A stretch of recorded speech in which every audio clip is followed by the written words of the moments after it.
नमस्कार दोस्तों, मैं अंशी पांडे अपने चैनल अंशी बे में आप सभी का स्वागत करती हूँ।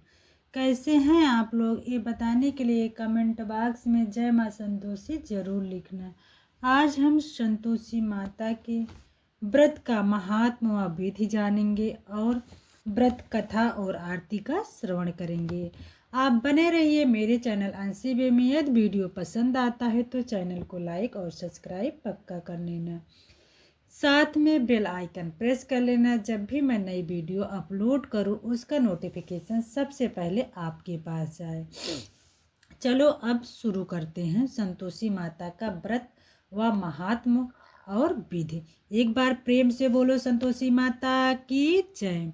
संतोषी माता के पिता गणेश, माता रिद्धि सिद्धि धन धान सोना चांदी मोती मूंगा रत्नों से भरा परिवार, पिता गणपति की दुलार भरी कमाई, दरिद्रता दूर कलह का नाश सुख शांति का प्रकाश, बालकों की फुलवारी धंधे में मुनाफे भारी कमाई, मन की कामना पूर्ण शोक विपत्ति चिंता सब दूर।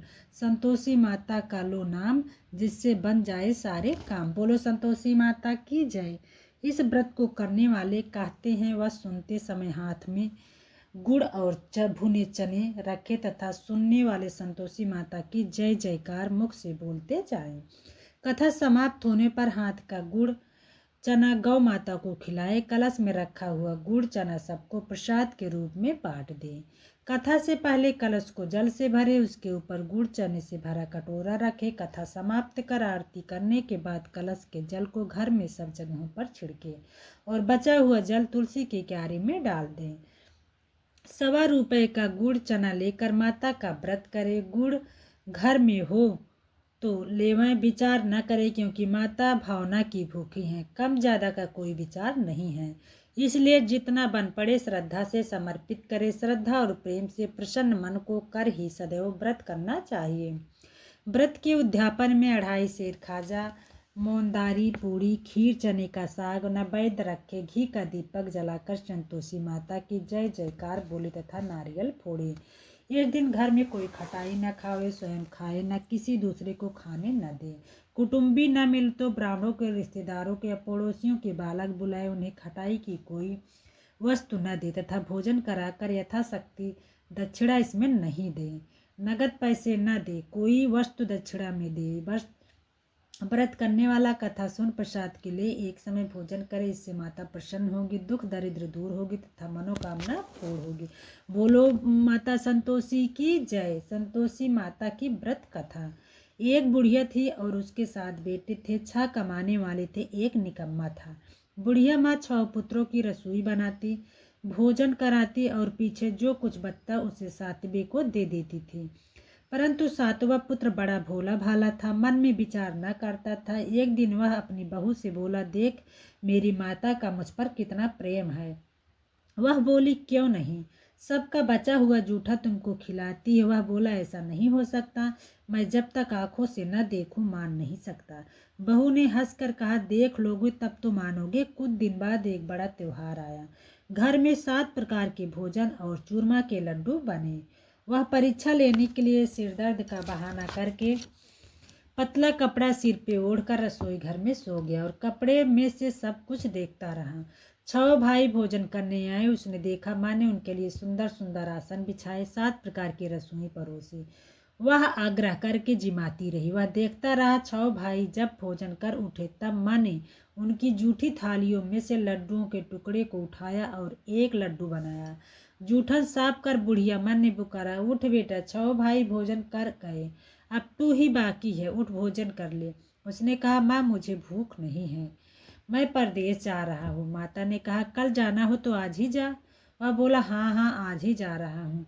यह कहा वह घर से निकल गया। चलते समय बहू की याद आई। वह गौशाला में कंडे थाप रही थी। जाकर बोला, दोहे, हम जावे परदेश को आवेंगे कुछ काल, तुम रहियो संतोष से धर्म आपनो पाल। दो निशानी आपनी देख धरु मैं धीर, सुधि हमारी मत बिसराइयो रखियो मन गंभीर। वह बोला, मेरे पास तो कुछ नहीं है, वह अंगूठी है सो ले लो। अपनी कुछ निशानी मुझे दे दो। वह बोली, मेरे पास क्या है, यह गोबर भरा हाथ है। यह कहकर उसकी पीठ पर गोबर के हाथ की थाप मार दी और वह चल दिया। चलते चलते दूर देश में पहुंचा। वहां पर एक साहूकार की दुकान थी। वहां जाकर बोला, सेठ जी मुझे नौकरी पर रख लो। साहूकार को जरूरत थी। साहूकार ने कहा, काम देखकर दाम मिलेगा। साहूकार की नौकरी मिली। वह सवेरे 7 बजे से 12 बजे रात्रि तक काम करने लगा। कुछ दिन में दुकान का लेन देन, हिसाब किताब, ग्राहकों को माल बेचना, सारा कामकाज करने लगा। साहूकार के 7 से 8 नौकर थे। वह सब चक्कर खाने लगे। वह बहुत होशियार बन गया। सेठ ने भी काम देखा और 3 महीने में ही उसे मुनाफे का साझीदार बना लिया। 12 वर्ष में वह नामी सेठ बन गया और मालिक सारा कारोबार उस पर छोड़कर बाहर चला गया। इधर बहू पर क्या बीती सो सुनो। सास ससुर उसे दुख देने लगे। सारी गृहस्थी का काम काज करा रहे हैं, लकड़ी लेने जंगल में भेजते। इस बीच घर की रोटियों के आटे में से जो भूसी निकलती उसकी रोटी बनाकर रख दी जाती और फूटे नारियल की नरेली में पानी। इस तरह दिन बीतते रहे। एक दिन वह लकड़ी लेने जा रही थी कि रास्ते में बहुत सी स्त्रियां संतोषी माता का व्रत करती दिखाई दी। वह खड़ी होकर कहने लगी, हे बहनों, यह तुम किस देवी का व्रत करती हो और इनके करने की क्या पुण्य होता है? इस व्रत के करने की क्या विधि है? यदि तुम अपने इस व्रत का विधान मुझे समझा कर कहोगी तो मैं तुम्हारा बड़ा उपकार मानूंगी। तब उनमें से एक बोली, सुनो, यह संतोषी माता का व्रत है।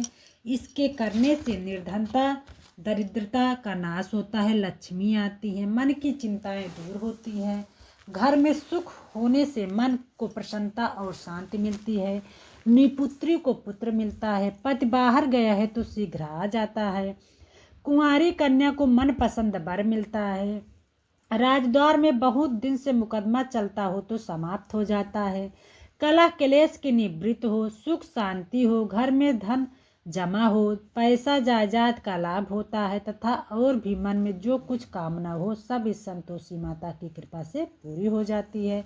इसमें संदेह नहीं है। वह पूछने लगी, यह व्रत कैसे किया जाए, यह भी बताओ तो बड़ी कृपा होगी। स्त्री कहने लगी, 1.25 रुपये का गुड़ चना लेकर, इच्छा हो तो 5.25 रुपये का लेना या 10.25 रुपये का, सहूलियत के अनुसार लेना, बिना परेशानी, श्रद्धा और प्रेम से जितना भी बन सके सवाया लेना। 5.25 रुपये से 10.25 रुपये तक, इससे भी ज़्यादा शक्ति और भक्ति के अनुसार गुड़ और चना ले।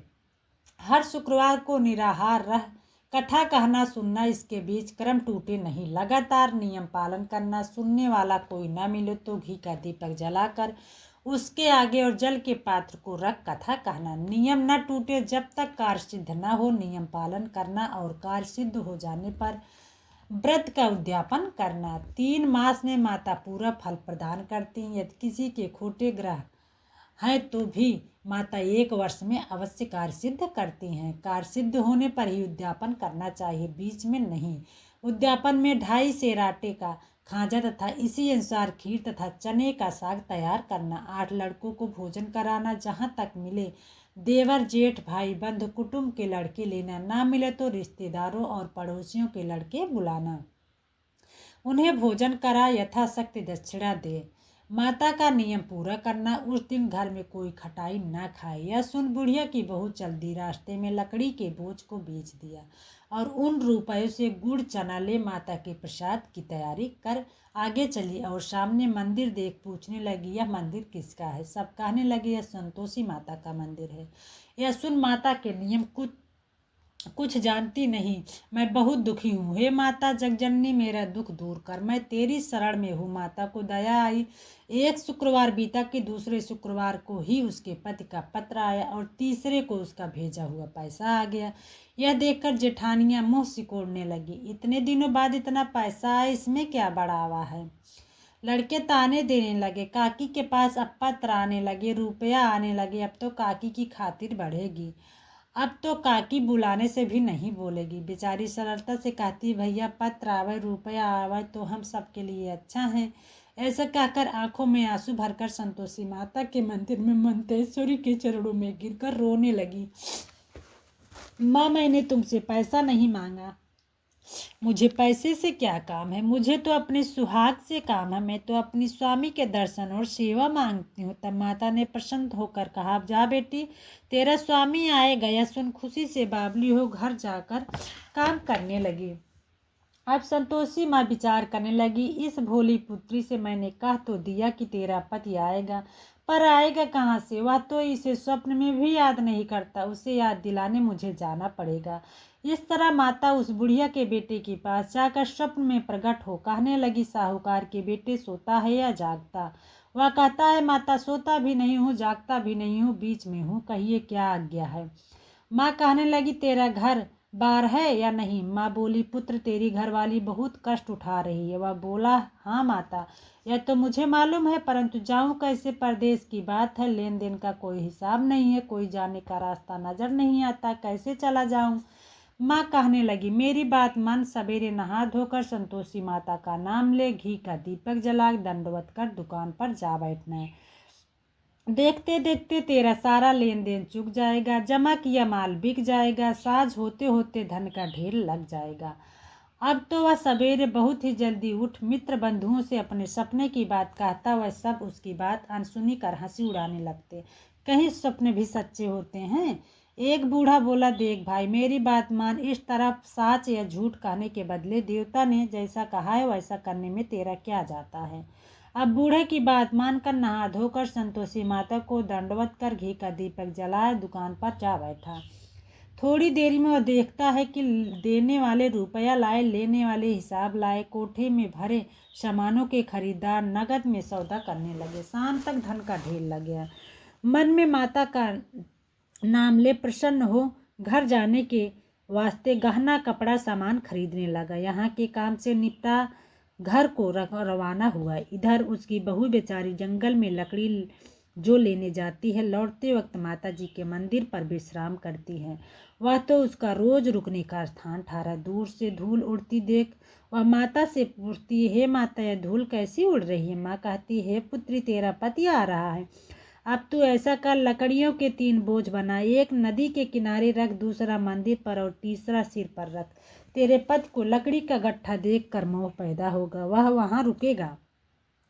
नाश्ता पानी बनाकर खाकर माँ से मिलने जाएगा। तू लकड़ी का बोझ उठाकर जाना और बीच चौका में गट्ठा डालकर 3 आवाजें जोर से लगाना, लो सासू जी, लकड़ियों का गट्ठा लो, भूसी की रोटी दो, नारियल के खोपड़े में पानी दो, आज कौन मेहमान आया है?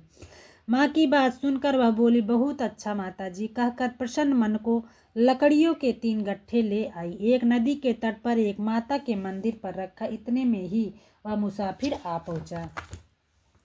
सूखी लकड़ी देख उसकी इच्छा हुई कि अब यहाँ निवास करे और भोजन बना खा पीकर गांव को चले। इस प्रकार भोजन बना विश्राम ले गांव को गया। उसी समय बहू सिर पर लकड़ी का गट्ठा लिए आती है। उसे आंगन में डाल जोर से 3 आवाजें देती है, लो सासू जी, लकड़ी का गट्ठा लो, भूसी की रोटी दो, नारियल के खोपड़ी में पानी दो, आज कौन मेहमान आया है? यह सुनकर उसकी सास अपने दिए हुए कष्टों को भुलाने हेतु कहती है, बहू, ऐसा क्यों कहती हो? तेरा पति ही तो आया है, आ बैठ, मीठा भात खाकर कपड़े गहने पहन। इतने में आवाज सुनकर स्वामी बाहर आता और अंगूठी देख व्याकुल हो जाता है। माँ से पूछता है, कौन है? माँ कहती है, बेटा, यह तेरी बहू है। आज 12 वर्ष हो गए जब से तू गया है, तब से सारे गांव में जानवर की तरह भटकती फिरती है, काम काज घर का कुछ करती नहीं, 4 समय आकर खा जाती है। अब तुझे देखकर भूसी की रोटी और नारियल के खोपड़े में पानी मांग रही है। वह लज्जित हो बोला, ठीक है माँ, मैंने इसे भी देखा और तुम्हें भी। अब मुझे दूसरे घर की चाबी दो, मैं उसमें रहूंगा। ठीक है बेटा, जैसी तेरी मर्जी। यह कहकर माँ ने चाबी का गुच्छा पटक दिया। उसने ताले का गुच्छा लेकर दूसरे कमरे को खोलकर सारा सामान जमाया। एक दिन में ही वह राजा के महल जैसा ठाट बाट बन गया। अब क्या था, वह सुख भोगने लगी। तत्पश्चात अगला शुक्रवार आया। उसने अपने पति से कहा, मुझे माता का उद्यापन करना है। उसका पति बोला, बहुत अच्छा, खुशी से कर लो। तुरंत ही वह उद्यापन की तैयारी करने लगी। सेठ के जेठ के लड़के को भोजन के लिए कहने गई। उसने मंजूर किया, परंतु पीछे जेठानी अपने बच्चों को सिखलाती है, देखो रे, भोजन के समय सब लोग खटाई मांगना, जिससे इसका उद्यापन पूरा न हो। लड़के जीवने गए, खीर पेट भर भर के खाई, परंतु बात याद आते ही कहने लगी, हमें कुछ खटाई खाने को दो, खीर खाना हमें भाता नहीं, देखकर अरुच होता है। लड़के उठ खड़े हुए, बोले, पैसे लाओ। भोली बहू कुछ जानती नहीं थी, सो उन्हें पैसे दे दिए। लड़के उसी समय उस पैसे से इमली खा लेते हैं। यह देखकर बहू पर माताजी ने कोप किया। राजा के दूत उसके पद को पकड़ ले गए। जेठ जेठानी मनमाने खोटे वचन कहने लगे। लूट लूट कर धन इकट्ठा कर लिया था, सो राजा के दूत उसे पकड़ कर ले गए। अब सब मालूम हो जाएगा जब जेल की रोटी खाएगा। बहू से यह वचन सहन नहीं हुए।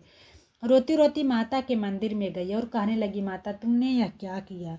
हंसा कर क्यों रुलाने लगी? माता बोली, पुत्री तूने उद्यापन करके मेरा व्रत भंग किया है, इतनी जल्दी सब बातें भुला दी। वह कहने लगी, माता भूलित नहीं हूँ, न कुछ अपराध किया, मुझे तो लड़कों ने भूल में डाल दिया, मैंने भूल से उन्हें पैसे दे दिए, मुझे क्षमा करो माँ। माँ बोली, अब भूल मत करना।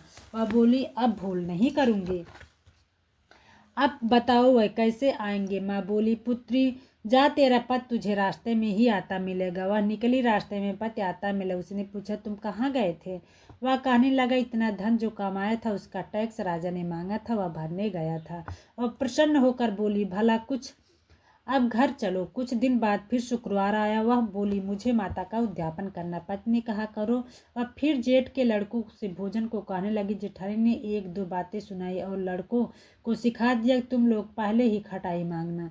लड़के खाना खाने से पहले ही कहने लगे, हमें खीर खाना नहीं भाती, जी बिगड़ता है, कुछ खटाई खाने को दो। बहू बोली, खटाई खाने को नहीं मिलेगी, खाना हो तो खाओ, या कहकर ब्राह्मणों के लड़के बुलाकर भोजन कराने लगी। यथाशक्ति दक्षिणा दी, जगह एक एक फल उन्हें दिया। इससे संतोषी माता प्रसन्न हो गई। माता की कृपा होते ही 90 मास में उसको चंद्रमा के समान सुंदर पुत्र प्राप्त हुआ। पुत्र को लेकर प्रतिदिन माता जी के मंदिर को जाने लगी। माँ ने सोचा कि रोज आती है, आज क्यों न मैं ही उसके घर चली जाऊं, इसका आसरा देखूं तो सही है। यह विचार कर माता ने भयानक रूप बनाया। गुड़ और चने से सना मुख, ऊपर से सूंड के समान ओठ, उस पर मक्खियां भिन भिनाती रहीं। देहरी में पैर रखते उसके साथ चिल्लाए, देखो रे, कौन चुड़ैल डायनी चली आ रही है, लड़को इसे भगाओ, इसे भगाओ, नहीं तो यह किसी को खा जाएगी। लड़के डरने लगे, चिल्लाकर खिड़की बंद करने लगे। बहू रोशनदार से देख रही थी, प्रसन्नता से पागल होकर चिल्लाने लगी, आज मेरी माता मेरे घर आई है। यह कहकर बच्चे को दूध पिलाने से हटाते हैं। इतने में सास का क्रोध फूट पड़ा, मेरी बहू इसको देखकर कैसे उतावली हुई है, जो बच्चे को पटक दिया। इतने में माँ के प्रताप से जहाँ देखा वहाँ लड़के ही लड़के नजर आने लगे। बहू बोली, माँ जी, मैं जिनका व्रत करती हूँ यह वही संतोषी माता है। इतना का झट से सारे घर के किवाड़ खोल दिए। सबने माता के चरण पकड़ लिए और विनती कर कहने लगी, हे माता, हम मूर्ख हैं, हम अज्ञानी हैं, तुम्हारे व्रत की विधि हम नहीं जानते, तुम्हारा व्रत भंग कर हमने बड़ा अपराध किया है। हे माता, आप हमारे अपराध को क्षमा करो। इस प्रकार माता प्रसन्न हुई। हे माता, बहू को जैसा फल दिया है वैसा सबको देना, जो यह कथा कहे या सुने उसका मनोरथ अवश्य पूर्ण करो। बोलो संतोषी माता की जय। दोहा। ग्रंथ करोड़न में कहा ये सबका सार, ब्रह्म सत्य जग झूठ है, जीवन की ब्रह्म निहार। जीवन से जो जीवित जगत, माता खेलत खेल, ब्रह्म रूप पहचान लो, कटे जगत की जेल। बोलो प्रेम से संतोषी माता की जय। संतोषी माता की आरती करेंगे। ओम जय संतोषी माता मैया, जय संतोषी माता, अपने जन सेवक को सुख संपत्ति दाता। ओम जय संतोषी माता, सुंदर क्षीर सुनारी, माँ धारण कीनो, हीरा पन्ना दम के तन सिंगार लीनो। ओम जय संतोषी मैया, गेरू लाल छटा छवि बदन कमल सोहे, मैया बदन सोहे। मंद हसत करुणामयी त्रिभुवन जन मोहे। जय संतोषी माता। स्वर्ण सिंहासन पर बैठी चंवर ढूढ़े प्यारे। मैया चंवर ढूढ़े प्यारे। धूप दीप नैवेद्य मधु सेवा भोग धरे मेरे। जय संतोषी माता। गुरु अरुचना परम प्रियता में संतोष कियो मैया में संतोष कियो। संतोषी कहलाई भगतन विभव दियो। जय संतोषी माता। शुक्रवार प्रिय मानत आज दिवस सोही। मैया आज दिवस सोही। भक्त मंडली छाई कथा सुनत मोही। ओम जय संतोषी माता। भक्ति भावमय पूजा अंगीकृत की जय। मैया अंगीकृत की जय। जो मन बसय हमारे इच्छित फल दीजय। ओम जय संतोषी माता। मंदिर जगमग ज्योति मंगल ध्वनि छाई। मैया मंगल ध्वनि छाई। विनय करे हमें बालक चरणन सिरनाई। ओम जय संतोषी माता। दुखी दरिद्री रोगी संकट मुक्त किए। पूजा कथा श्रवण कर घरे आनंद दियो। ओम जय संतोषी माता। मैया जय संतोषी माता। शरण गए की लज्जा रखियो जगदम्बा। संकट तू ही निवारे दयामयी अम्बे। ओम जय संतोषी माता। मैया जय संतोषी माता। संतोषी माता की आरती जो कोई जन गावे। आरती जो कोई जन गावे। रिद्धि सुद्धि सुख संपत्ति जी भर के पावे। ओम जय संतोषी माता। प्रेम से बोले संतोषी माता की जय। कर्पूर गौरम करुणावतारम संसार सारम भुजगेन्द्रहारम। सदा वसंतं हृदयाय बिंदे भवं भवानी सहितं नमामि। त्वमेव माता च पिता त्वमेव बन्धु सा सखा त्वमेव विद्या द्रविणं त्वमेव सर्वं मम देव। सर्वमंगल मांगल्ये शिवे सर्वसाधिके शरण्ये त्र्यंबके गौरी नारायणी नमस्तुते। संतोषी माता का व्रत व महात्म व विधि व व्रत कथा से जुड़ी सारी बातें आशा करती हूँ आपके समझ में आ गई होगी। अब मैं आपको मिलूंगी एक नए वीडियो में। तब तक के लिए नमस्कार, धन्यवाद। संतोषी माता का पूरा पूजा विधि का वीडियो मेरे ही चैनल पे आपको मिल जाएगा। इसी वीडियो को आप देख लेना, उसमें पूरा विस्तार से मैं पूजा विधि बताई हूँ। जय माँ संतोषी।